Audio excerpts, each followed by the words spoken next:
What's going on, everyone, and welcome to another fabulous episode of The Audition with your boy, the Sebastian Alexander Bonet. I'm your boy, the Sebastian Alexander Bonet. I have a little sniffles going on right now, so please forgive me for that. But make sure, house cleaning rules, make sure you subscribe right above my head. Please do so. It would be greatly appreciated. Tell your friends about me. For those persons that have already subscribed, I thank you and I love you much. Make sure you thumbs up this video. It will be greatly appreciated. Baby, I just got finished watching the presidential debate part 2. Baby, these girls were not playing tonight. When I tell you, I watched the first one bits and pieces. I kept dozing in and dozing out of it. I watched the vice presidential election, dozing in and dozing out of it, and it was everything to me. My phone is ringing. They're going to have to wait. I don't know who that is. I'll call them back. But baby, when I tell you, Obama and Romney was not, this reminded me of a ball. Honey, they're walking categories, baby, and they were serving, they were throwing shade, and they were reading backwards and forwards.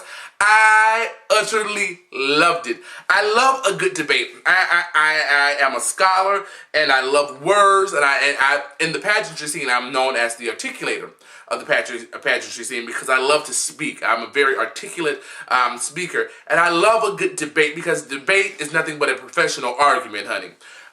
You know, when the girl's at the club and they're reading, honey, that's nothing but a debate, a low-scale debate, but it's still a debate, you know. And so I love it when people can articulate themselves in such a manner to where, like even now, you know, some people can read without cussing, and it makes the read so much better. You know, sometimes girls with, you know, low vocabulary, they have to resort to cussing and bitches and hoes, fuck, you know. Baby, if you are a true reader, if you know how to throw the ultimate shade, you can say something so pointed. You can say something so indirectly. And it cuts like a knife, but the thing about it is you don't even know you've been cut. That's the art of shade. That's the art of reading. That's why a good read is that you don't even know that you've been read. It goes over you. Everybody else gets it, but you don't get it. An articulate person, I love being able to tell somebody off from A to Z without using one cuss word, raising my voice. First off, the words I use, honey, they need to look it up in a dictionary. That's what I love about oralists. I'm not talking about oralists that suck dick, you know, lick ass, those kind of oralists. Or oratator, I don't know the correct word. Is it oralist? Orators, or whatever, you know what I'm trying to say, honey. That's what I love about the American language. That's what I love about grasping the American language, because you can do so many things with it. You can express yourself in so many ways. It is remarkable. But baby, this debate was everything. I personally think it was a heads and heads between the two. I think Obama personally won. The question, this was a bit different where you have people, like a town hall meeting, people themselves asking the question. There was a moderator, but the moderator was not asking the question. Shout out to Candy, whatever her name was, honey. Candy, I thought she could have been stronger when they were, you know, cutting her off, when she was saying, you know, we have to stick in this time frame. You know, President, you know, Obama, you can't speak now. Governor Romney, you can't speak right now. But she was an excellent moderator. You know, she was getting the kids together. You know, when there was a point when President Obama was speaking about the attack in Benghazi, I think that is, where it is, the country or whatever, where the 4 Americans plus the ambassador was killed.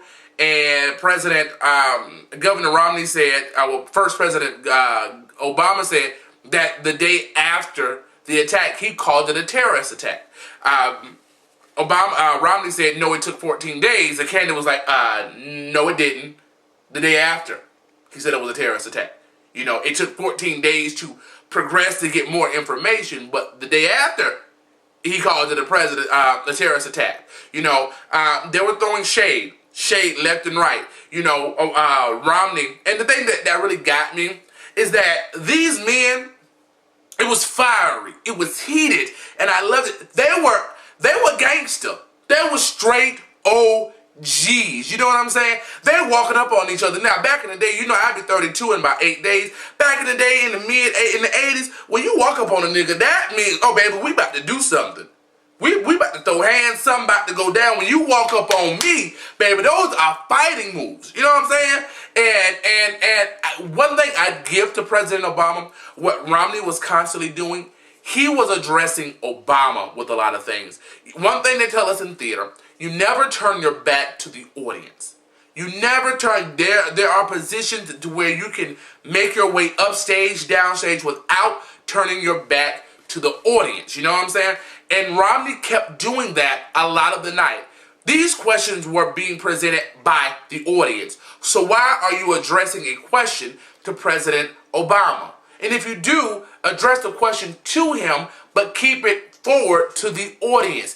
These are the people. President Obama didn't come to see you. The bitch ain't voting for you. You need to convince the people that are in front of you. So he's turning his back to the audience pretty much as a sign of, well, I say as a sign of disrespect. That's what we're taught in theater. You never turn your back to, sitting on this thing. You never turn your back to the audience. And that really pissed me off. And even when President Obama was addressing Romney, he addressed it to the audience, making it personable, connecting with the audience. There was a lot of fluff, you know, when it comes down, and that's to be expected, when it comes down to a lot of the questions. You know, when they ask the question, well, thank you for being here. We appreciate you and your family for everything you're doing, for the hardships that you're doing. I greatly appreciate it. You know, they have to say that so they can sound personable and all that, but it was a lot of fluff. The thing that, one thing that kind of pissed me off at the very end, the very last question was a good question, and it's something to the effect of, what are the misperceptions that Americans have of you regarding you as a man and your character?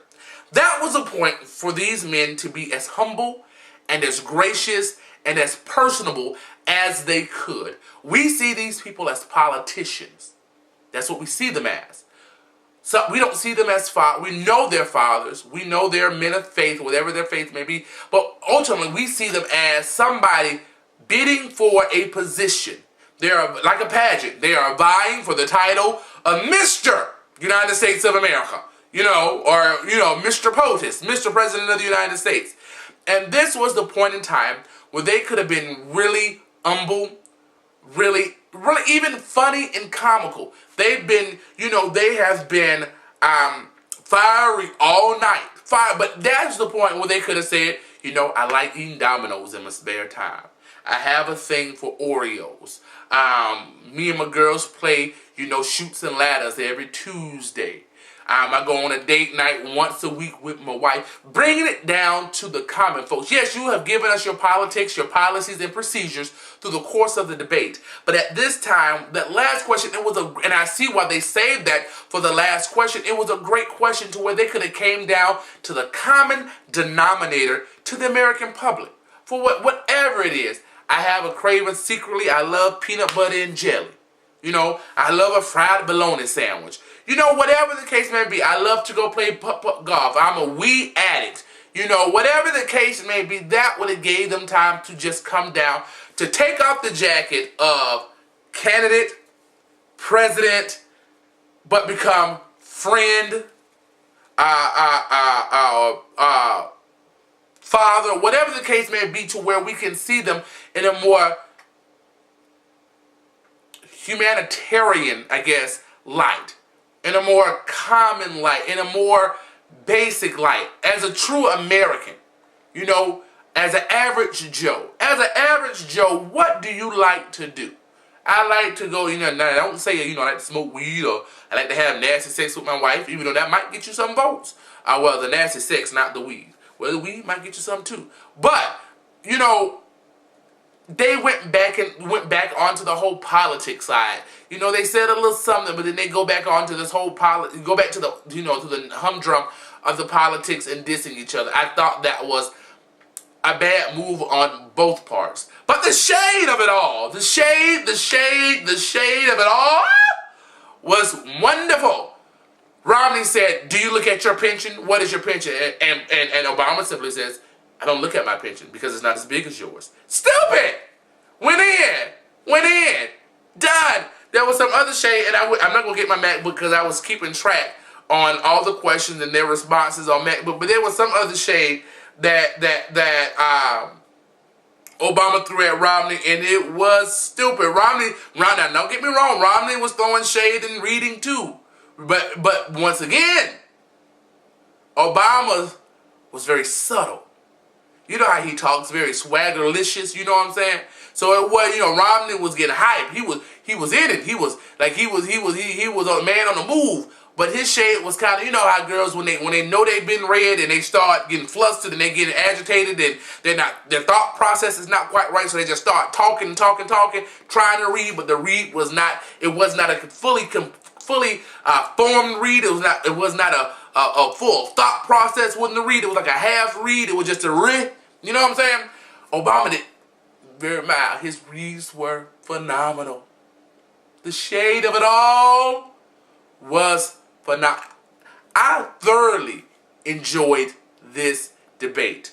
The questions that the fact of the matter is, it is hard for an American to decipher what is true and what is not.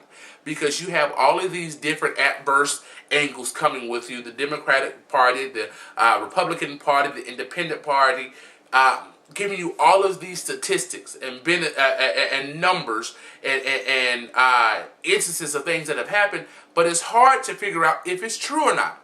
We don't have access to, a lot of these things. A lot of this stuff is accessed by the politicians, by the lobbyists, and we're just the common folks. We try to do the best that we can, searching it on Google, keeping up with their policies and procedures, what their platforms are.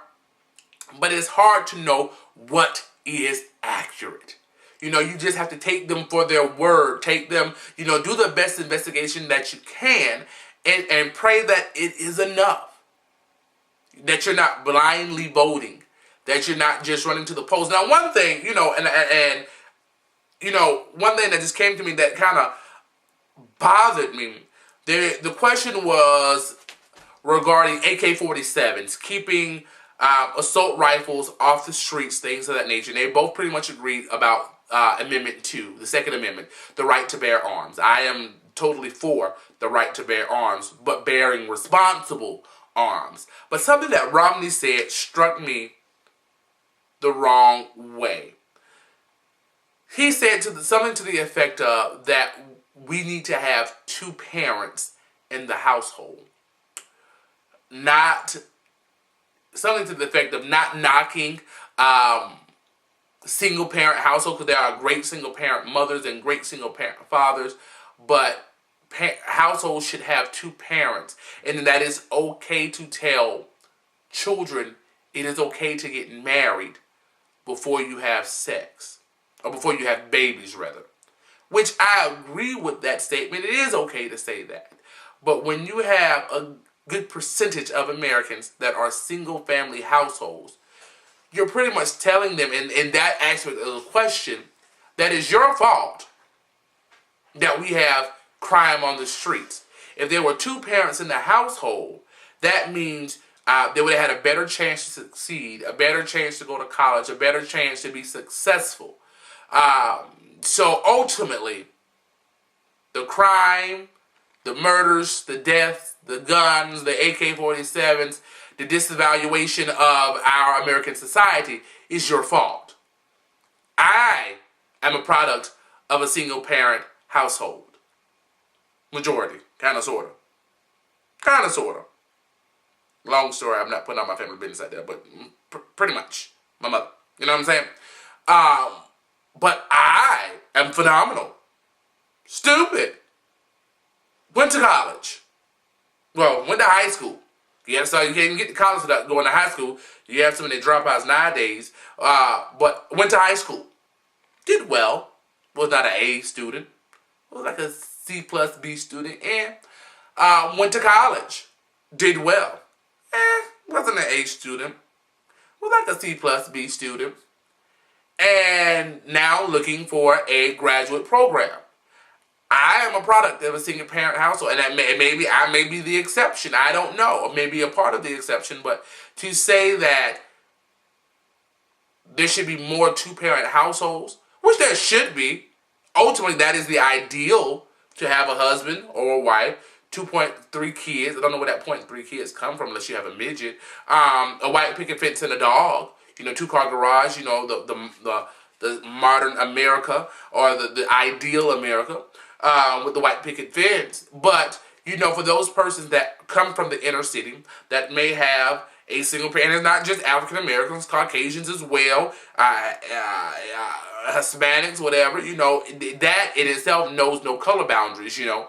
But to say that infers to me that you're blaming everything that is wrong with the degradation of our society on single parent households.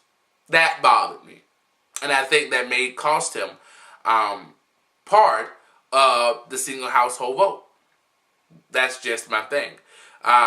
But, you know, this video is not going to be long, but I loved it. I loved the debate. I loved the shade of it all. It was wonderful. It got me what I needed. It sent me through the roof. So other than that, that's really about it. Leave your comments, what you thought about the debate here on Facebook or under the link here on YouTube. I prefer YouTube. Make sure, once again, please subscribe.